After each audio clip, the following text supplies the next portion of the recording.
বাড়িতে হঠাৎ করে গেস্ট চলে এলে আমরা খুব চিন্তায় পড়ে যাই যে তাদেরকে কি এমন খাওয়ানো যেতে পারে যেটা করে আমাদের নিজেদেরও ভালো লাগে আর গেস্টদের থেকেও তারিফ পাওয়া যায়। আপনাদের কাছে যদি চিকেন থাকে তাহলে একটা রেসিপি আমি আপনাদের বলতে পারি। অবশ্য বলবোই বা কি, আপনারা তো এতক্ষণে বুঝেই গেছেন যে আজকের রেসিপিতে কি দেখানো হচ্ছে।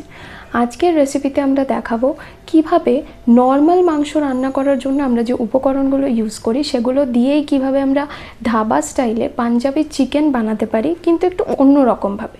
তাহলে আমরা এখন কি করব? রেসিপিটা দেখে নেব। আর আপনারা কি করবেন? চ্যানেলটা এখনই সাবস্ক্রাইব করবেন যদি এখনও সাবস্ক্রাইব করে না থাকেন নতুন নতুন ভিডিওস পাওয়ার জন্য। তাহলে চলুন দেখে নিই রেসিপিটা কি যেটা খাইয়ে গেস্টদের তাক লাগিয়ে দেওয়া যেতে পারে।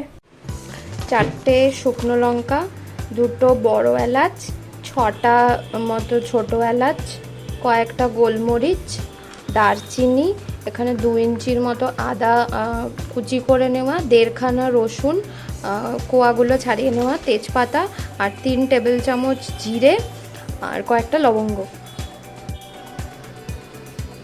আর লাগছে 4টে পেঁয়াজ পাতলা করে কেটে নেওয়া। সবার প্রথমে এখানে 1 কেজি চিকেন নিয়েছি, নিয়ে তার মধ্যে খানিকটা লেবুর রস, 1.5 চা চামচ মতো লাল লঙ্কার গুঁড়ো আর 1.5 চা চামচ মতো নুন দিয়ে চিকেনটাকে আধ ঘন্টা থেকে 1 ঘন্টার মতো ম্যারিনেট করে রাখবো। যতক্ষণ চিকেনটা ম্যারিনেট হচ্ছে ততক্ষণ চিকেন বানানোর জন্য আসল যে মশলাটা লাগবে সেটা বানিয়ে নেওয়া যাক। তো এখানে আমি প্রথমে লোহার কড়াই নিয়েছি, সেটাকে গরম করে তার মধ্যে 2 চা চামচ সর্ষের তেল দিয়েছি। তেলের মধ্যে আমি সবার প্রথমে দিলাম শুকনো লঙ্কা ফোড়ন, তারপর দিচ্ছি জিরে, 3 টেবিল চামচ জিরে ফোড়ন, যেটা আমি আগেই বলে দিয়েছি কী কী লাগছে ফোড়নের জন্য। এরপর এর মধ্যে সমস্ত জিনিসগুলো একটা একটা করে সব দিয়ে দেব। খেয়াল রাখবেন যেন মশলাটা পুড়ে না যায়, তাড়াতাড়ি বাকি জিনিসগুলো দিয়ে দেবেন। আর ফোড়নে সামান্য একটু নুনও দেবেন। সবকটা জিনিস দিয়ে এখানে ভালো করে প্রথমে ভেজে নিতে হবে। কড়াইতে সামান্য একটু নাড়াচাড়া করার পর 2 থেকে 3 মিনিট পর আমি যে পেঁয়াজগুলো কেটে রেখেছিলাম সেই পেঁয়াজগুলো এর মধ্যে দিয়ে দেব। পেঁয়াজটা দিয়ে আমি সামান্য একটু নুন দিলাম আর দিচ্ছি 1 চা চামচ মতো হলুদ গুঁড়ো দিয়ে ভালো করে নাড়াচাড়া করতে হবে। এই মশলাগুলোকে ভালো মতো ভাজতে হবে। এমনি কষা মাংস রাঁধার সময় আমরা যেরকম খালি পেঁয়াজটাকে একটু মজিয়ে নিই সেরকম না, এই জিনিসটাই হচ্ছে চিকেনটার আসল মশলা। তো এটাকে ভালো করে ভাজবো। দেখুন প্রথমে আমি ঢাকা দিয়ে রাখলাম 2 থেকে 3 মিনিট। দেওয়ার পর ঢাকাটা খুলে এটাকে 5 থেকে 7 মিনিট মতো মিডিয়াম হাই ফ্লেমে ভাজতে হবে। এটার আসল উদ্দেশ্য হচ্ছে এই পুরো জিনিসটাকে ভালো করে ভাজা, কারণ এটাকে এরপর মিক্সিতে পেস্ট করে নিতে হবে। ভাজা হয়ে গেলে আমি এবার এটাকে অল্প অল্প করে মিক্সিতে দিয়ে পেস্ট করে নেব। আর তেজপাতাটা হাত দিয়ে ছিঁড়ে দেওয়ার চেষ্টা করবেন, তাহলে পুরোটাই পেস্ট হয়ে যাবে। আর মিক্সিতে আমি 1 টুকরো বরফ দিচ্ছি, কারণ ডাইরেক্ট কোনো গরম জিনিস পেস্ট করতে নেই। পেস্ট করা হয়ে গেলে আমি টমেটোও পেস্ট করব। এখানে 1.5 খানা মতো টমেটো নিয়েছি, টমেটো পেস্টও করে নিতে হবে।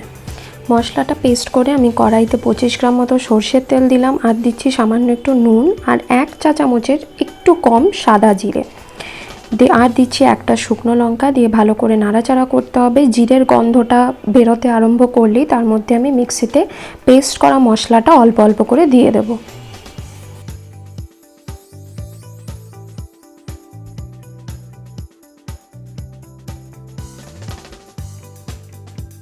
পেস্টটা দেওয়ার পর সেটাকে ভালো করে নাড়াচাড়া করে ভেজে নিতে হবে। আর দিচ্ছি তারপর আমি দিলাম 2 চা চামচ মতো হলুদ গুঁড়ো,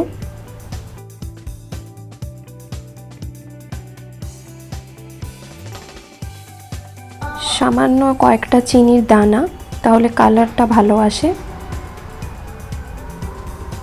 দিয়ে পুরো জিনিসটাকে ভালো করে আমি ভেজে নেব। মশলাটাকে ভালো করে কষাবেন, কারণ এই মশলাটার উপরই পুরো রান্নাটা নির্ভর করছে।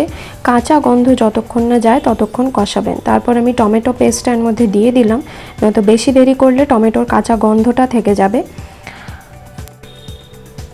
তারপর আমি দিয়েছি 1 চা চামচ মতো ডার্ক সয়া সস। আপনারা ডার্ক সয়া সস না থাকলে এমনি সয়া সসও ব্যবহার করতে পারেন।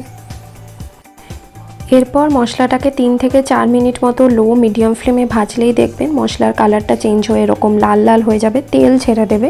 এবং আমি বেশি দেরি করব না, এরপর আমি মাংসটা পুরোটাই দিয়ে দেব। মশলার সাথে মাংসটাকে ভালো করে মিশিয়ে নেওয়ার পর আমি এর মধ্যে দিয়ে দেবো স্বাদ মতো নুন। নুনটা আপনারাও নিজেদের স্বাদ মতোই দেবেন। দেওয়ার পর আমি এটাকে ঢাকা দিয়ে দেব 6 মিনিটের জন্য লো থেকে মিডিয়াম ফ্লেমে। আজকের টিপস, নারকেল ভাঙার আগে 1.5 থেকে 2 ঘন্টা মতো সেটাকে ঠান্ডা জলে ভিজিয়ে রেখে তারপর ভাঙুন, দেখবেন সমান 2 টুকরো হয়ে ভেঙেছে। এরপর ঢাকাটা খুলে দেখে নেব যে মাংসটা সেদ্ধ হয়েছে কিনা। মাংসটা সেদ্ধ হতে বেশিক্ষণ লাগবে না, কারণ বেশ খানিকক্ষণ মাংসটা ম্যারিনেট করা ছিল, কিন্তু তাও আমার মনে হলো আরেকটু সেদ্ধ হতে পারে, তাই জন্য আমি আরেকবার ঢাকা দিচ্ছি 4 মিনিটের জন্য লো থেকে মিডিয়াম ফ্লেমে। ঢাকা খোলার পর মাংসটা এবার পুরোপুরি সেদ্ধ হয়ে যাবে, কালারও অনেকটাই চেঞ্জ আপনারা দেখতে পারবেন। এরপর হাতে 1 মুঠ মতো কাসুরি মেথি নিয়ে এরকম করে হাতের তালুতে ঘষে সেটা মাংসের মধ্যে দিয়ে দেবেন। আর দিচ্ছি আমি এখানে 1 চা চামচ মতো গরম মশলা। ব্যাস, দিলেই মাংস রেডি। এরপর এটাকে যে কোনো রকম ভাত, পরোটা, যে কোনো জিনিসের সাথেই আপনারা এটাকে সার্ভ করতে পারেন। রেসিপিটা বাড়িতে অবশ্যই ট্রাই করুন গেস্টদের তাক লাগিয়ে দেওয়ার জন্য। ভালো লাগলে চ্যানেলটা অবশ্যই সাবস্ক্রাইব করবেন।